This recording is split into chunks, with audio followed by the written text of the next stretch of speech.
I mean, we don't, oh, it stopped recording again. I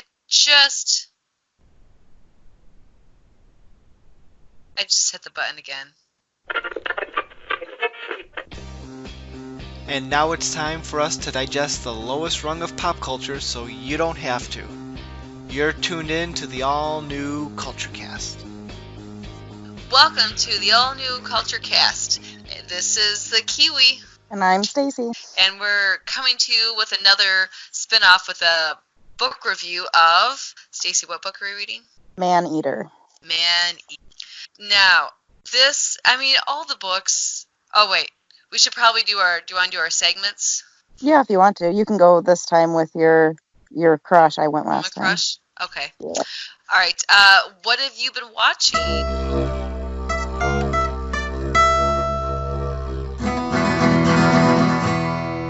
What have you been watching? Oh, not much. Actually, I've been switching to Christmas movies of late. Aside from that, just been watching, old reruns of It's Always Sunny in Philadelphia and that kind of thing. I'm not really up to date on any new and interesting shows. Have you been watching the new season of It's Always Sunny? I haven't yet. No, I've just been watching the ones that are on Hulu right now, just because I've seen them and I've been trying to, doing sewing projects and other stuff, and so I need to have ones I've already seen in the background. Yeah, I get that, where you're like, I want to do something, but I want something in background, but it has to be something that you've watched before, so you don't get distracted. Though that still pulls me in sometimes, like, oh, I love this part. Yep, it does. It's like you know me. Yeah. Yeah, I suppose, I mean, Nick and I, we don't always get to watch the shows when they're live, because, we still have an infant who doesn't go to bed early, so we catch up on when we can, and we're into the Masked Singer. You don't watch that, right? I don't. It's fun, but then we'll on to our Woman Crush segment. Woman Crush. Okay. So who was your Woman Crush last time? Do you remember? I think because I was watching a lot of Rob Zombie at the time, I think I said Sherry Moon Zombie. Yes, you did, because was the last time we podcast? Was that Halloween? I feel like we've done one since. No, it was Halloween. Around Halloween. Oh, time flies. It does. So I feel like we just did that podcast, but here we are in December already. Yep. Woman Crush. Well, I can tell you who my woman crush isn't. The person we're going to discuss tonight. Yeah. I'll go with the girl on Goldberg's. I don't know her name. Wendy something. Nick is telling me. And she's an actress on the show, but she also sings on the show, and she's got a really good voice. So because I watched Goldberg's, I'm going to go with Wendy, and I feel bad I don't actually know her name. So that's how much I know. All right. We'll find out and inform me next time. There you go. Or someone who actually, listens to the show can, send us an email correcting us. There you go. Okay. So, Man-Eater. I mean, all these killers that we read about, they're all disturbing on some level. And, when I was reading this book, it was like watching a train wreck, like a slow build up to, the crazy unfolding, and you're just like, dear God. Yeah, that's definitely how this book goes. It's kind of a slow build before it gets the ball actually rolling. I felt like, it talked about her mother's life before she was born, and then you kind of followed Catherine Knight, her name, who the killer is in this book that we read, kind of starts off from when she was born all the way up until, the later in her life when she actually committed her crime. But she was a whole ball of crazy, it seems like, from her teenage years. Well, actually, not even teenage years, her school days, and beyond that. I was a little surprised. The first couple of chapters of the book were about Catherine's mom, but it makes sense more how Catherine came to be, learning about her mother's backstory. Right. With her first marriage, She had, well, like 4 sons with him, I think it said, and she realized her husband didn't love her, and so she started having an affair with was it Ken Knight? Yes. And so she, her husband found out about the affair, kicked her out of the house, her sons disowned her, type of a thing. So she goes, marries Ken Knight, and she thinks, her dreams are going to come true. And the same pattern just repeated with a different man. She had older sons. There's a lot that went on in this book. Yeah. She had. They don't really talk about them specifically. She had 2 sons, and then she had twin daughters, and she was finally happy that she had a female on her side, or so she thought.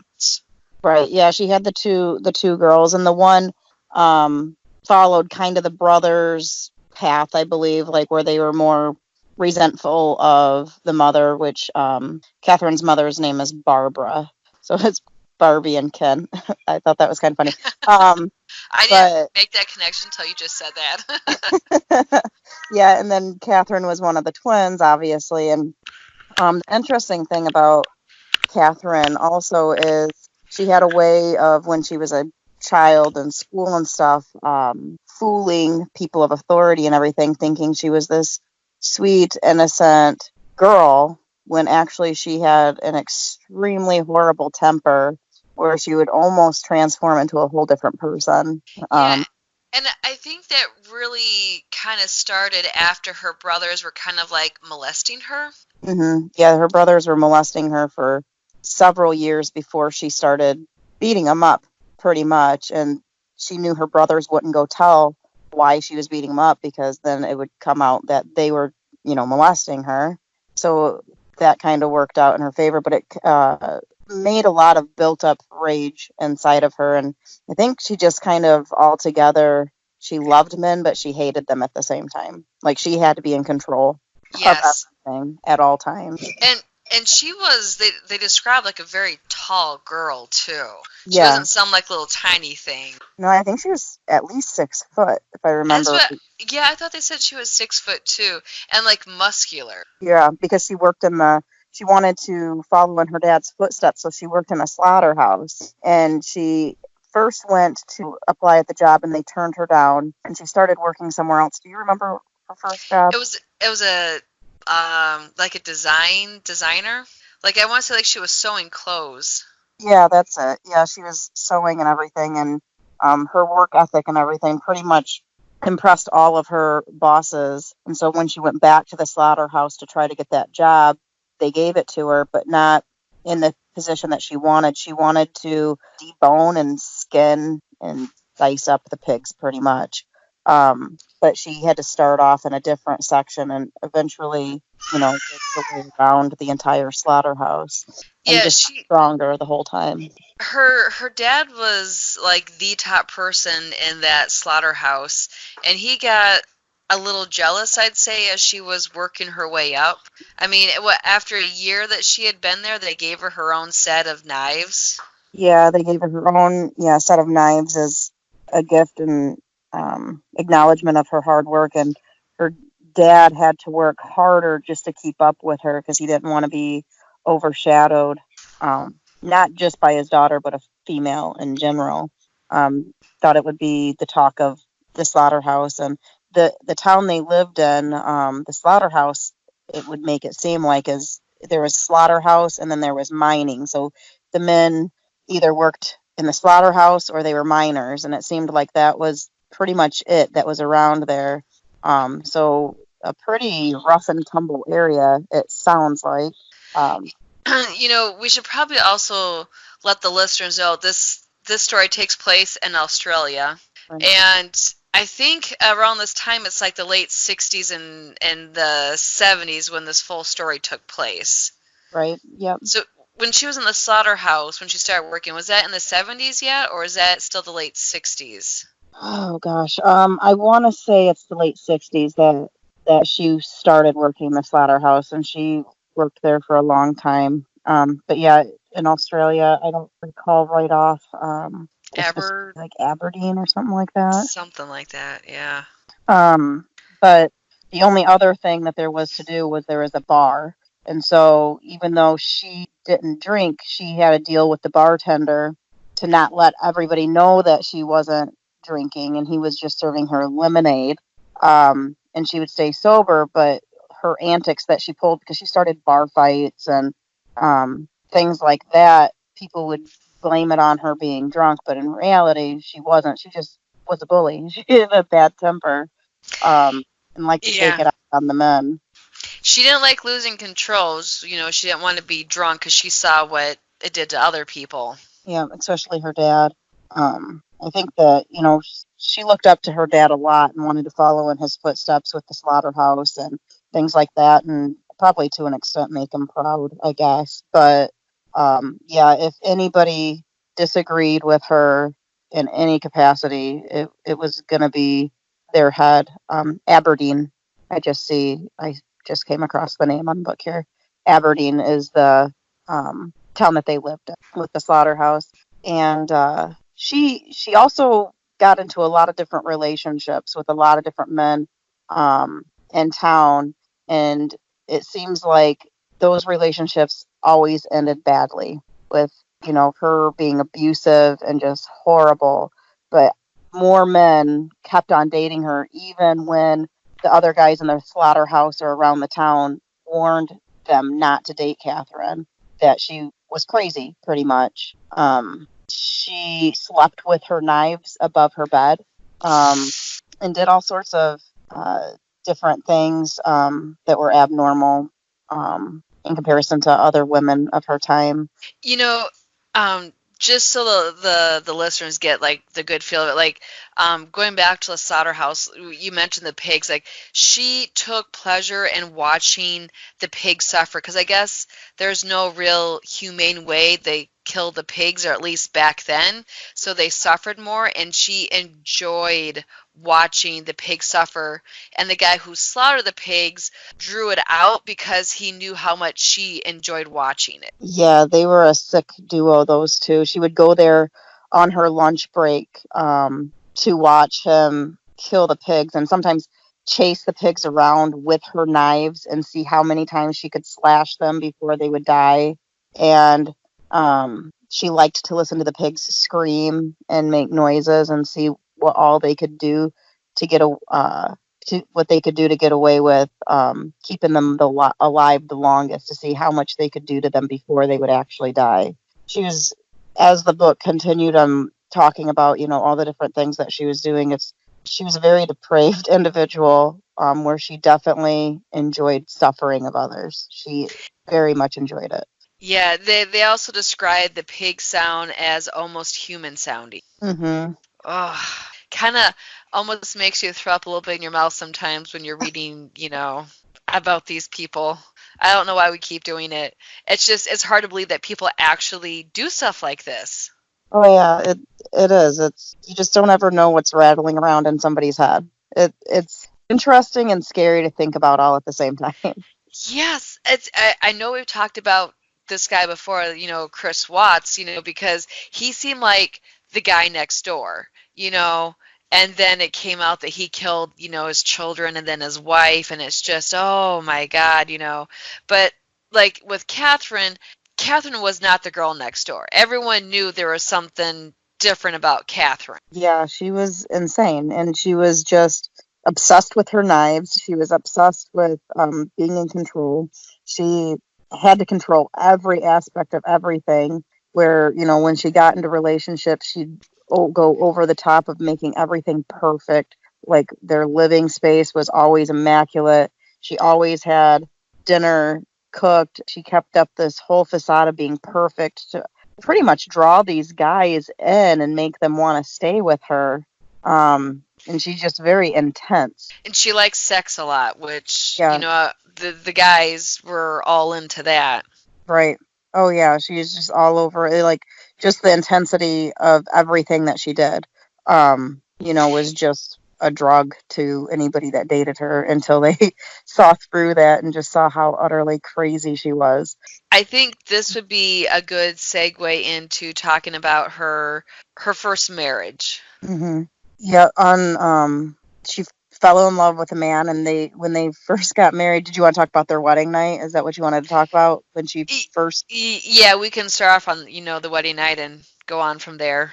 Okay, they had gotten married and went to the bar after where they all hung out at, and her husband got extremely intoxicated. And then, at the end of the night, they went back to their home, and they had wild sex, at least, what'd they say? 3 times. 3 times, and then he fell asleep. He passed out.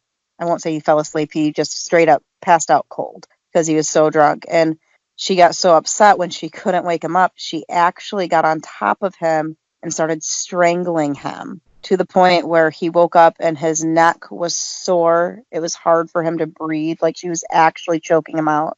And to back up a little bit, I guess, to go in there, we didn't mention that as Catherine was growing up, her mother overshared with her completely, which probably didn't help Catherine's state of mind at all. But she got very graphic detail with completely overshared with her, and everything from Catherine's, her mother and her father's sex life she heard too much about, the way that her father treated her mother, like beating her, the finances, everything.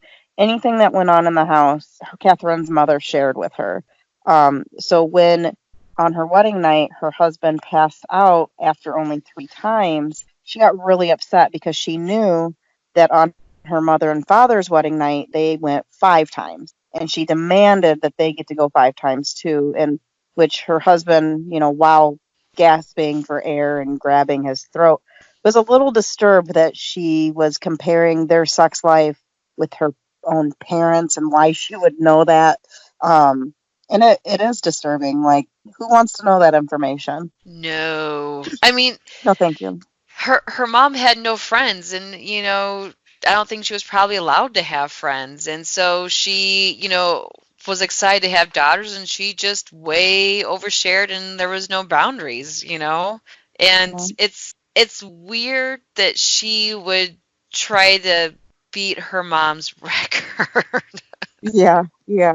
Well, and the funny thing about her mother is too, if you remember when Catherine first took her husband over to meet her parents, her mother actually warned the husband. She's like, don't cross her or she'll kill you. Like, she will kill you if you make her unhappy. Don't mistreat her. And he kind of laughed it off as, kind of the parents threatening the guy that's with their daughter kind of thing. But he found out that, no, she was serious, that she was capable of some real damage. And Catherine, being crazy as she was, she was very possessive and jealous. And David Kellett, her first husband, was at the time a truck driver, I think, for the slaughterhouse. But he was gone so much, or, she couldn't keep an eye on him. So he had to take a job paying less at the slaughterhouse so she could keep an eye on him. And I don't remember if she was pregnant yet when she first really started attacking him and accusing him of having an affair. She started shortly before she found out she was pregnant, saying that he, because if he wore a shirt that was too nice, or if he came home and changed his clothes when she didn't think he should, that she thought he was dressing up for somebody else. And, even if he was 1 minute late, and that's not even an exaggeration, if he was 1 minute late, then when he said he was going to be home, she flew off the handle. It's because he was with another woman. It was, he was trying to impress somebody, and, he hadn't been unfaithful at that point. And it just got worse as time went on, and she found out she was pregnant, and it made her even crazier, when he would go out to the bar after work, like most of the slaughterhouse employees would go to the bar for a while after work before coming home. She'd lose her mind. And when she got pregnant, we don't know how far along she was in her pregnancy, but the slaughterhouse told her that she should take some time off. So then, she's at home, her husband's at work, and just her thoughts got amplified. Oh, yeah. Yeah, the more time she had to sit and think, the worse it got. And she did attack him twice. Max says hi. Hi, Max. How did she attack him the first time? 'Cause I think the second time was with a frying pan, right? Yeah, the very first time was when she choked him. I think the frying pan was her next course of action. Okay.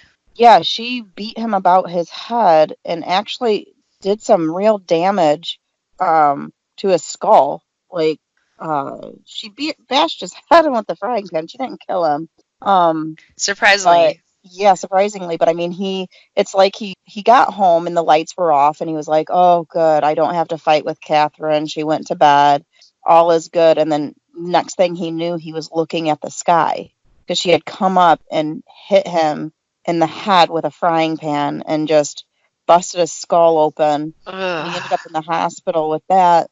He had a brain injury of some sort from that and a lot of bleeding anyway. But I think that was, his real wake-up call on exactly how bad she could get or what she was capable of. Because, I mean, he'd seen other tendencies and things like that, like I said, with her hanging her knives from the slaughterhouse above their bed. She slept with them above her head, and things like that. But that was... Literally, the writing was on the wall and he didn't see it. Yes, definitely. But after he healed up from that, what'd she get? She had 2 children with David, didn't she? She did. So he did, and I'm not saying what he did was right. I mean, she kept accusing him of having an affair, and you kind of don't blame him for actually having an affair at that point. If you're going to be accused of having an affair, well, he got treated so bad at home. He had nothing at home to, for him. He had a crazy wife. Right. And he was already suffering the consequences of having an affair, so he may as well do it. Right. And then he got her pregnant. Yes. He got his mistress pregnant, and he decided that he was gonna take off and leave. And I think this had still been at least I'm thinking around 6-ish weeks when he made this decision that he was gonna leave Catherine. And the best opportunity he found was when she went into labor. Yep. So he sent her on to the hospital, I think, with her mother. And he said he was going to pack up some things and meet them at the hospital. Well, he packed up his things and took off to go be with his mistress while, Catherine was in labor with their second child, I want to say. No, it was the first child. Was it their first one? Okay. Yeah, it was a first child. Yeah, and so she's in labor and he doesn't show up. So all her fears of him leaving and things like that, they came to fruition on that day, which made it difficult, I think, for, the child. But yeah, he ran off with the mistress for some time to a whole different place, like a whole different town or whatever. Pretty far away. And, 3 hours away. Yes. And Catherine, hated David at that point. And so here she is, a new mom. The father's not around. And you have a screaming newborn. And she, at one point, couldn't take it anymore. And so she left her baby on the railroad tracks. And there was a guy that was walking around and heard a screaming baby. And he, at first thought it was coming from a house. And then he realized, no, and he kept walking. And he literally stumbled across this baby as a train was coming and just nearly grabbed the baby out of the way of the train. Right. I don't know about you, but as I was reading that, I really thought that baby was going to die. Yep. And the crazy thing is they gave the baby back to her. Yes. I think she was in the hospital for 1 week and then they let her go. Yep. They put her in the psych ward for a week and then released her and then gave her baby back. And then, she was still abusive to the baby. She would push a stroller down the street and not have the baby slapped in there, and she would violently hit bumps and shake it and go up and down curbs and things, and the baby would be bouncing around and people in town were scared of her because she was nuts. Yeah, But everyone eventually, knew her. yeah, everybody knew her, and they didn't want to tangle with her because they knew that she was crazy and that she'd probably hurt them if they interfered. But the cops were called another time when she was, violently having the baby in that stroller. The cops came out, and I believe they put her back in the psych ward, but they only kept her. It was a few days or a week tops at that point too. They didn't hold her long whenever she was in the different wards.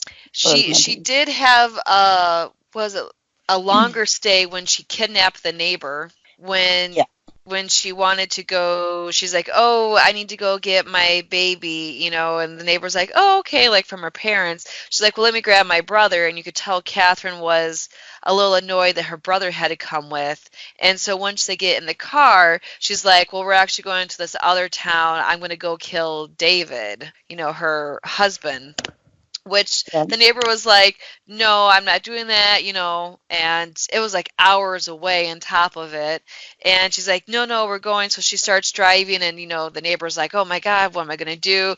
And so she's like, well, I need to get gas. So she pulls off to get gas, runs inside to the gas station. Oh my God. You're just like reading this, your heart's just like pounding because you're like, what's going to happen? What's going to happen? Yeah, And because then, the girl's little brother's in the back seat. yes.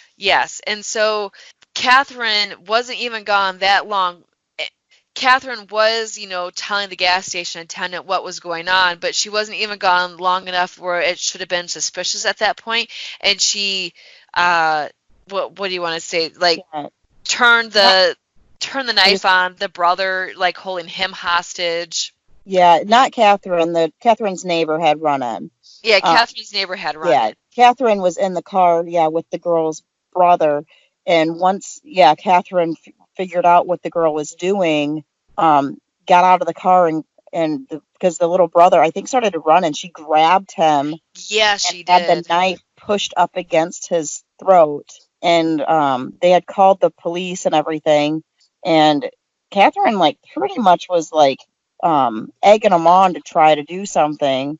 Oh, wait. Yes, she also had stabbed the neighbor girl, in the mouth or something. Yeah, she stabbed her in the cheek. That's right. Yes, yes. She said that it was the knife went all the way through her cheek, and as every time she moved her mouth, it split more. So she had blood all over her face when she had gone into the gas station, which is probably why the attendant took her seriously. Anyways, but then the way that they got the knife away from Catherine, because she started swinging it around. When the cops showed up and stuff, the gas station attendant, I believe, had a broomstick or a mop handle or something like that, and swung it and smacked the knife out of Catherine's hand. And that's how she ended up being able to be detained. But it took both officers to be able to hold Catherine to actually arrest her. She was just so big and so strong and so full of anger that her strength was incredible. I mean, she worked in a slaughterhouse, for goodness sake, deboning things. She was strong. Yes. She knew how to wield a knife. Oh man, and that landed her a stay. I think she was there for about a month by the time David actually came to get her out. Yeah, because David decided that he actually did love Catherine Stone, and he felt bad because he felt responsible, I think, for her complete downfall up until that point. Maybe if he didn't leave, all that wouldn't have happened, kind of thing. I think if he hadn't left when he did, he'd probably been dead. But I thought for sure she was going to slaughter him the moment she saw him. Oh, yeah. But I was like, what are you doing? You're stupid. He left his pregnant mistress to go back to get his crazy wife. I mean, come on, you're probably, few cards short of a full deck if you're going to, do that. And when she was in the mental hospital, her parents were taking care of her baby. Right. So when David picks her up from the mental hospital, they go to her parents' house. She like rips the baby from them, and she's like, screaming at her parents, "You left me there. David came back to get me. He loves me." Blah blah blah. I'm thinking, oh dear Lord, this is going to be it. Someone's going to die, but surprisingly not yet. No. And they actually, I think she and David stayed together for a while. Because they Because ended up at that point, they had another child, and it was like a couple years later. Yeah, I think when the oldest one turned 4 or something like that, they ended up getting divorced, and Catherine moved into this little kind of small, it sounded like maybe a rundown house, and she decorated it with all sorts of knives and skins and very dark, that she felt comfortable with, that she enjoyed all around this house, and lived there with her children for a while until she met her next more serious love interest from the mines, I believe. I think he came from the mines, right? He could have. He I came. don't I remember think that he was a part. miner, and he had heard from people in town and everything because he liked to go to the bar sometimes, and that's where he met her. But a lot of the miners stayed in. The miners had their own like union hall type thing where they typically stayed, but every once in a while they would go up to the bar that the slaughterhouse guys were at, and that's where he had met Catherine, and was attracted to her there. Did you say that she got divorced from David? Yeah, she was divorced from David. Yes. Okay. Yeah.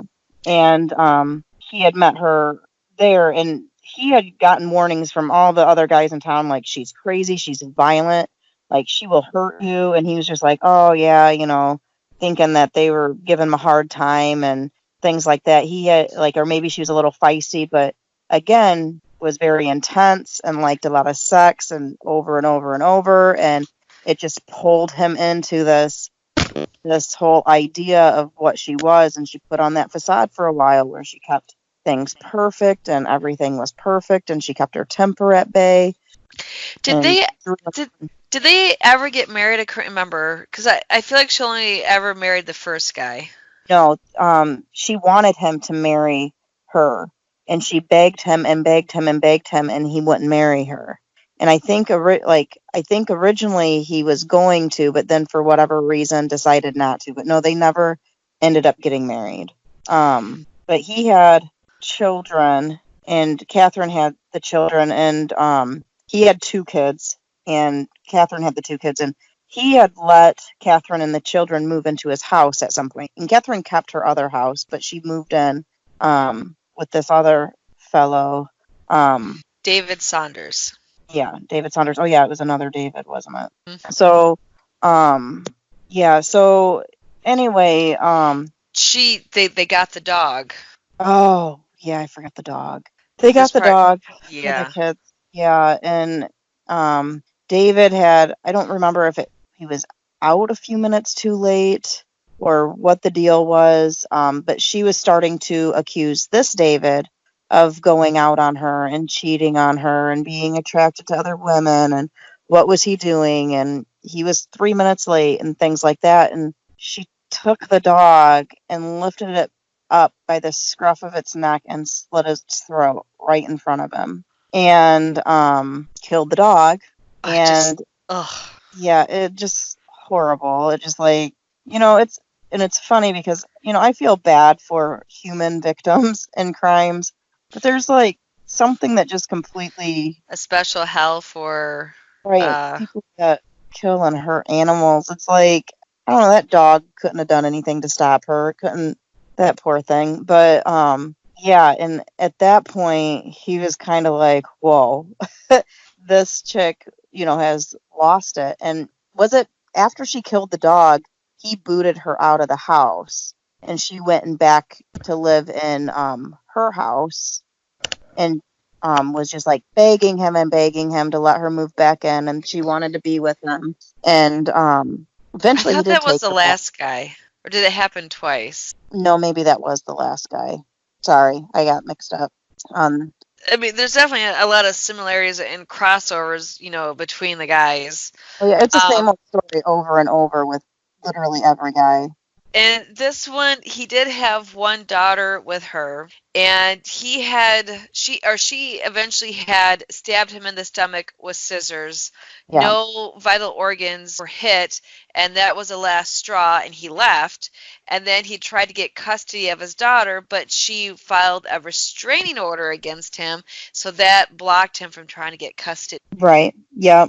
Yep. You're right. And that was how the second David, the end of him came about. And then the person I was thinking that was that John Chillingsworth. That's what the one that she moved in with his two children and her two. Now, John Chillingworth had actually, Catherine had kind of what you would say like a crush on him years ago, but he didn't want to date her because he thought she was too young.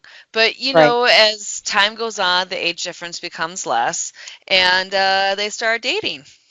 Right. Yep. And fast forward, because now this is in 1989 now, by this point in time, when John Chillingsworth came back into Catherine's life after years of, not being around, and when they started their relationship.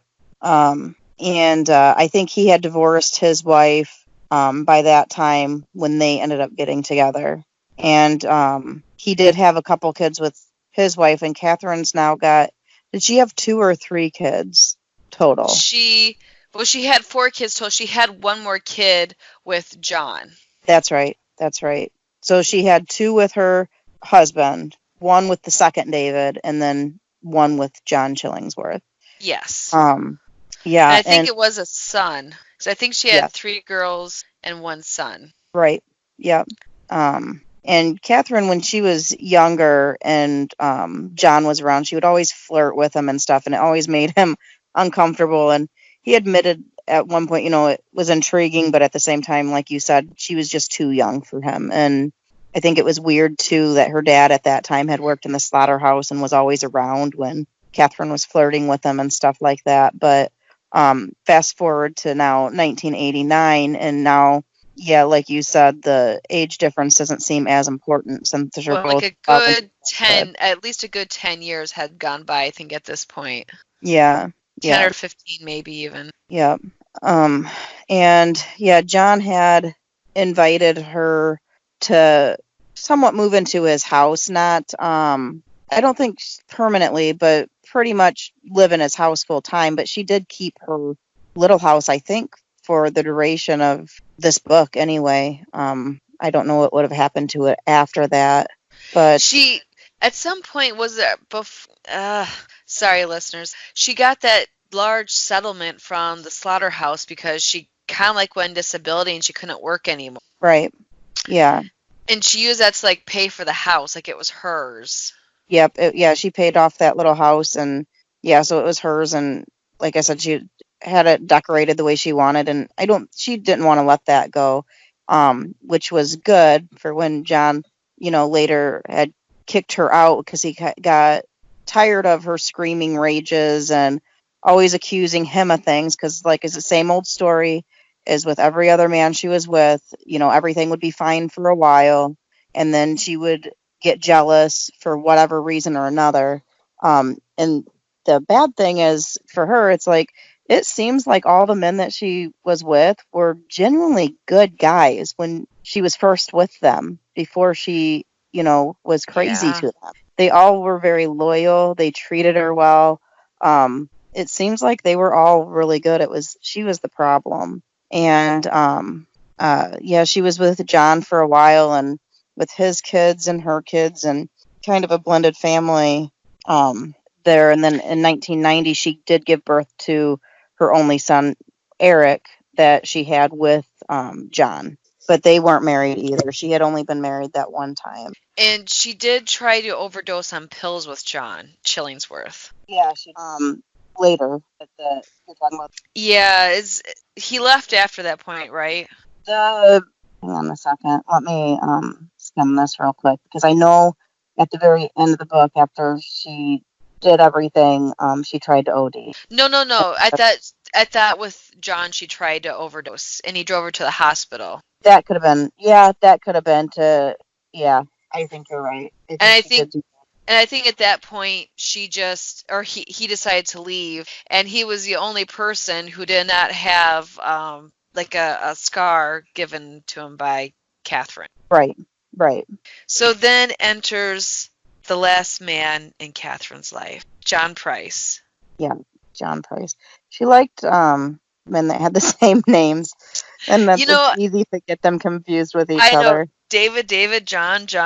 Yes. So, yes, John Price came into her life, and once again, same old story. And, she went over the top to impress him. Everything was perfect, and she still had that intensity and everything like that would draw them in. This John was warned by people that she was unhinged. Again, he didn't listen. So it's really her the first same husband story. came back and said, don't date her, stay away. And at some point when everyone's telling you, hey, this woman's crazy, at some point it should be like, you know what, they're probably right, I should probably leave, while I still can. Yeah. And John Price, Catherine had wanted him to marry her, and he wouldn't, again. And, she would beg and beg him. And as they wouldn't get married, I think that, just spun the jealousy wheel in her head more and more. But it's not as if when she did get married to David the first time that made it any less. She just gets more possessive as time goes on. And when John Price wanted pretty much nothing to do with her anymore is when all hell broke loose. She finally lost her mind by the time she was with John Price, and things got bad. Do you want to talk about John Price at this point, like what happened to him? Yeah. Did you say that he did have 2 children of his own? Yeah, he had kids of his own too. Yep. Yeah, so she's got her 4 kids. He's got 2 kids. And at this point, he did kick her out of the house. Mm-hmm. And she wanted her revenge. And so, did he have the door unlocked, or did she still have a key? Well, he had gone into the house, and he did not lock the door behind him. Okay. Right? Yes. Yeah, he had gone home. He had sent the kids to sleepovers, or she did. Either Catherine or he had sent the kids to sleepovers. It was him, because he was worried, because remember, he was telling people, if something happens to him, or if he doesn't show up to work or whatever, that something's happened to him. And he had sent his kids sleepover at friends' houses. And yeah, he was worried, if he didn't show up for work or anything, things like that, that something had happened to him. And when he went home, I don't know if he usually locked the door or out of habit did not lock the door, but he didn't. He was talking with his neighbor when he got home first. Yeah. Because the neighbor wanted to check in on him. Mm-hmm. Because, they had some problems with Catherine, and he was worried for his safety or whatever. But and for good reason. Yes. And so Catherine had gotten into the house because he didn't lock the door. And she had, came prepared with her knives. And I know that at first she had stabbed him several times, and he had been able to crawl. Wait, she had sex with him first? Yes, she did. She wanted to catch him off guard, and he was sleeping, and she got on top of him, and he was able to get an erection, and she got on him, and he woke up while they were having sex. And at first, I think he was kind of into it, and then he realized, oh crap, it's Catherine, something bad's going to happen, and he was right, and she started stabbing him. Yeah, but after he finished, he kind of pushed her off. And that made her very unhappy. And she started, stabbing him. And he was able to get away and kind of crawl to the front door. And he had crawled out of the house and grabbed him by his ankles and drug him back inside and shut and locked the door. so he wouldn't be able to go back out again. And she continued to stab him. And this is where, she used her slaughterhouse skills. Oh. She actually skinned him and hung his back skin up over a doorway in the house, and she took off his head and put it into a pot and chopped up vegetables and started to boil his head with the vegetables. She wanted to serve his kids, their father. Yeah, she had this idea in her head that she was going to, and then she, have a dinner set up with his children and serve him to his children. And she cut off his buttocks and made, like steaks, I guess, and threw them with some vegetables in the oven or something like that. 2 big pieces, and then it's not funny, but wait, it's hang kind on. of funny. She also positioned him in a chair That's and what I like he was holding a bottle of lemonade. Yeah, so he was holding a bottle of lemonade, and she was trying to get him to hold like a paper and cross his legs and position him, because she wanted him to be sitting in a position where the kid, like, it would seem natural, like, except for he had no head. And So no it skin. wouldn't, or skin. But this is where my problem with the title of this book, I guess, comes Agreed. into play with me. It's called Man Eater, and it talks about a cannibalistic female. She's not a cannibal. While she did cook his head and she made the 2 steaks, she said they smelled really good. And when she took them out, she decided she wanted to try it. So she cut a piece and put it in her mouth, and she thought it was so grotesque. She spit it out in the sink and didn't eat it. And at that point, she's like, well, his kids will never eat this. So she had set the plates and everything, thinking that, she was going to do that. And then she's like, well, they're never going to eat this. This isn't going to work. It's horrible. So that's when she decided to do what she did next. I'll let you talk about that. What did she do next? Because now...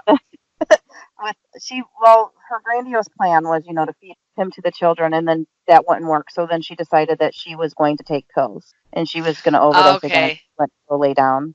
But the cops came because he didn't show up for work. Right. And the cops weren't even sure exactly what they were looking at when they first got there. When they saw the skin hung, they didn't realize what it was at first. Yeah, it took them a while. Then they were able to pick out a nose and pubic hair. Mm-hmm. I mean, the skills that she had to have to take off his skin like that. Yeah. Catherine did not die of an overdose. They rescued her. They came out with the diagnosis of BPD, which I think, if I remember correctly, it's BPD is kind of like caused by trauma, I think. Yeah. So, having the troubled childhood that she had, it makes sense of not excusing what she did, but, they understand, I guess, where she came from. She is jailed with the possibility of no parole.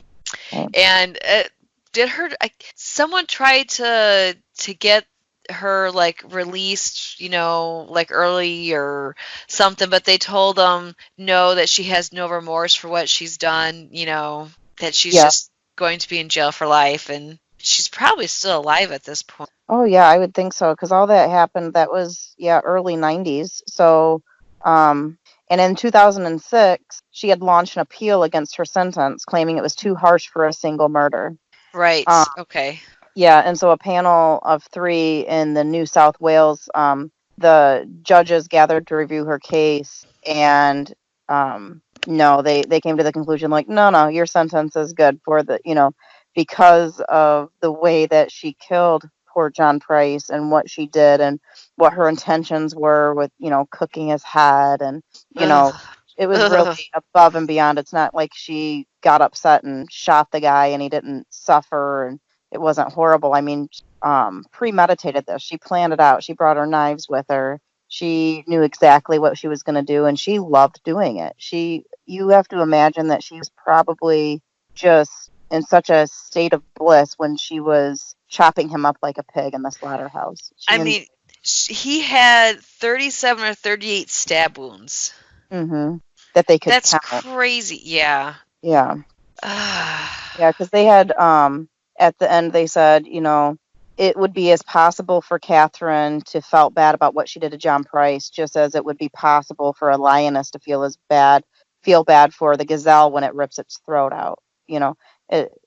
That's just how it was. She was the predator and he was prey, and that's how she treated it, and that's why she doesn't feel sorry. She doesn't consider, I don't think, men as people. They're just no more than pigs to her. So she doesn't feel bad for them. She doesn't. I don't think she feels bad for anybody. Honestly, I'm surprised more people didn't die in this story. Oh, yeah.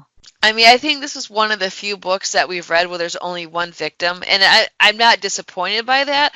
Given her violent past and how she treated the men, I'm surprised more people didn't die. Oh, yeah. I mean, not for lack of trying, though. She tried to kill her baby at least on one occasion that we know about, Yeah. that's documented, and who knows. And she could very well have other victims that just nobody knows was her. As rageful as she was and violent as she was, it wouldn't be surprising. I am curious to know how her children are being raised. Like, are they normal? Because Catherine's mom, Barbara, she disclosed way too many details about her life to her children, to the point where, it was affecting Catherine. And, Catherine, they kind of said, she did confide in her daughters too, but not explicit sex details, although I think the kids heard her having sex all the time. Oh, yeah. From the descriptions of it, I don't know how they couldn't have. But yeah, she was definitely an interesting twist to read, just because we've read. Oh, wait, sorry. We left out a part of the story too where, sorry, it just came to me. She tried to frame him like he was a pedophile. Oh, yeah, that's right. That's right. She wrote a note, and she didn't have very good grammar, or spelling, but they got the gist of that. She killed him because he was a pedophile. Yeah, she tried to defame him after the fact, and nobody believed her. It was a ridiculous claim. Luckily, nobody believed her, because that would have been just a sad thing for, he wasn't around to defend himself anymore at that point. But it was an interesting read, in the fact that it was a female murderer that we read about this time, where, we usually read about serial killers. They kill several people, but her crime was bad enough against one person, that, like you say, I'm not disappointed that she didn't slaughter a lot of people. She was definitely capable of it.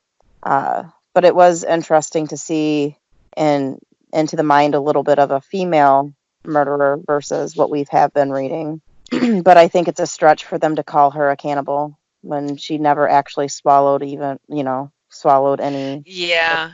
I mean, the title of the book is called Man-Eater. Obviously they were trying to draw people in. It worked. We read the book, but yeah, she's not a cannibal.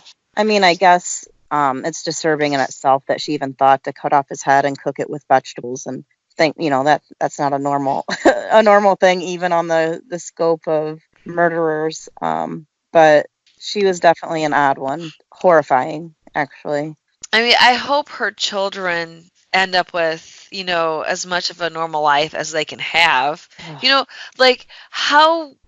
What if you found out, your parents, killed someone and then, tried to feed them to, children, and, how do you handle that as, a child of, a killer? What do you do? Move far away and change my name. That's what I would do. I'd disappear, kind of like, Ted Bundy's daughter, was in the wind and changed her name and everything like that. So that's probably what I would do, is I'd change my name and move as far away as I possibly could. I don't know what else I would do. I wouldn't want to be anywhere near whatever horrible act they committed. But I would read the book about them if they wrote one. You would read it? Yeah, I'd read it if somebody wrote a book about it. But Do you think you could handle reading the details that your parent did in killing somebody? Yeah, I mean, as long as it wasn't a family member, I guess. I don't know. As long as you could separate yourself a little bit, there'd be a morbid curiosity there, just like there is with why we read these books now. And I'm fairly confident that my parents aren't that way, so it's easier to say what you I do.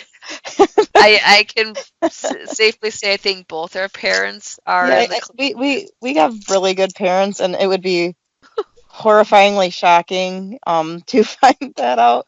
I don't think that's going to happen, but yeah, it's easier to say what you think you'd do when there's literally no chance of that actually being true. So that I know of, I guess. I don't know if I could separate myself enough to read the story. Yeah. I don't know.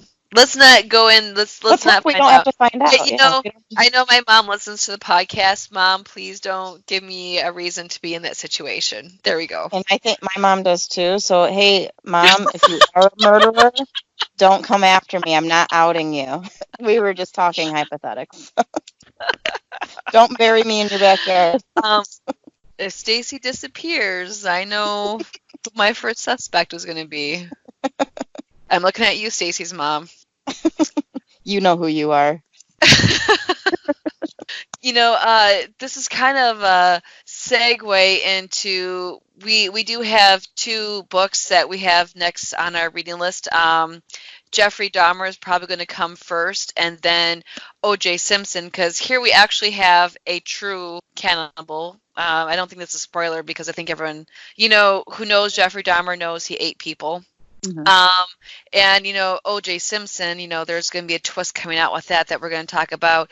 And kind of when we're talking about children, it makes me think of like O.J. Simpson's children, because a topic for that podcast, but it's kind of like, do they think that their father killed their mother, and if so, how do they cope with that? Right. Yeah. Any more final thoughts? No, not that I can think of. Looking forward to. Well, we had originally planned on doing Jeffrey Dahmer along with this book until we read this book and realized. Yes. Yeah, So we were gonna compare and contrast Jeffrey Dahmer and Catherine Knight, but she wasn't really a cannibal, so it didn't kind of really seem like we should do a compare and contrast with it. Too So many differences. He was a serial killer. She killed one, and it was just the contrast of them was too great to compare. So I'm glad we did it this way instead. But yeah, Jeffrey Dahmer is definitely so far an interesting one, and I look forward to talking about that too. Yes. So many. It's like I'm reading the book. I just want to be like, Stacey, did you just read this part? Like, oh my God, and it's and stupid people and stupid. Yeah. Okay. Yeah, it's like, and we're like, nope, but we can't talk about it. We gotta wait. It's gotta be genuine on the podcast, so we'll wait. I don't. I don't know when you read, but I read when I'm on the train, and my train leaves at 5:30 in the morning. So, like, at 5:30 in the morning, I'm reading, like, these graphic details. I'm just like, is it too early to be reading this? I read at night before I go to bed, so yeah, I don't have to, spend my whole day, but I'm sure it does influence my dreams at night when I go to bed to that, but yeah, that raises a good point. I read on my train ride in and usually the train ride home, which that's like a 4:00 train. So, I'm not reading directly before I go to bed. Although sometimes like, should I read a little before I go to bed? But now you just made me feel like I shouldn't because I don't want that influencing my dream. Might have nightmares. Yeah. I dream like a Stephen King book, whether I read serial killer books before bed or not. So it just probably affects the direction of the horrible things I dream about. So it's all good. It works out. Okay. Well, on that note, we will, I guess, leave. Well, shut your podcast, whatever. We're going away now. We'll be back, and I don't know when this will be released, because my husband Nick has the main podcast, so I guess his episodes probably come before mine. But we will see you in hopefully a few weeks. So have a good night. You've been listening to the all-new CultureCast. We try to post new episodes every Monday evenings 3 to 4 times a month. Check out our backlog. We can be found at allnewculturecast.libsyn.com. You can also find us on Apple iTunes and wherever else podcasts can be downloaded and listened to. This has been the all-new CultureCast, a Saltwater production. Original material copyright 2020. Thanks for listening. Oh. Pickles just fell off the windowsill. Sorry. Who did? Pickles, my cat. She just Oh. fell climbing up, and looks like she must have saw something that interested her outside the window, and then she just fell backwards off of the windowsill. Cats.